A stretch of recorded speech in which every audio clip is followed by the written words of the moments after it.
Covering Florida, many famous faces experiencing voter fraud. Among that list, the state's own governor showing up to the polls only to find his address had been changed. But this wasn't someone hacking into a website. Instead, this man, Anthony Guevara, now under arrest for accessing a public portal anyone can make changes to.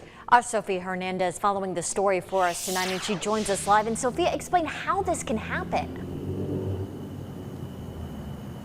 With the election just 6 days away, many voters I know are probably wondering, could this happen to them? And while it is easy to change an address, local officials say you should not be concerned. Changing an address illegally does not happen often because it comes with a hefty price tag. Everyone's thinking breaches, hacks, Russians. What's next? This was none of those things. It was the governor experiencing fraud. On Monday, arrest documents say DeSantis entered this voting precinct only to find his address changed to the home of this YouTube star, Nicholas Perry, better known to his 2 million followers as Nico Cotto Avocado. I would say this is an anomaly.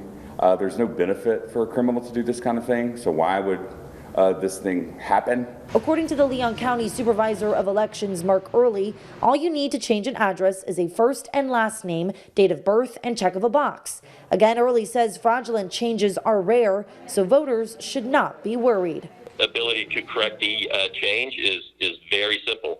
Like say we do this all the time. Certainly, I would warn anybody that thinks this is like a prank phone call. Let's just see who we can mess with. Again, it's a third-degree felony. From his Naples home, Guevara also accessing records of LeBron James, Michael Jordan, even Florida Senator Rick Scott.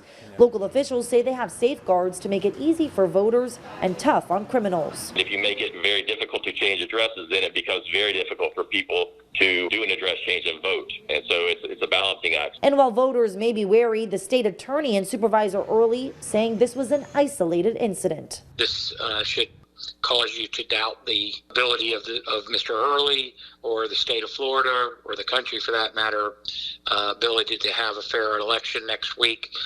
This person is going to be prosecuted with criminal charges because he committed fraud, but in no way did he compromise even a single vote.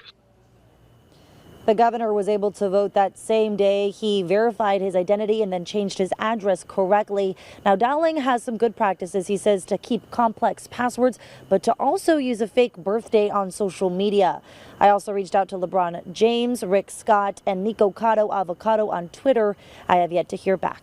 For now, reporting in Tallahassee, Sophia Hernandez, WCTV Eyewitness News. All right, that's good information about using that fake birth date on social media. Thank you.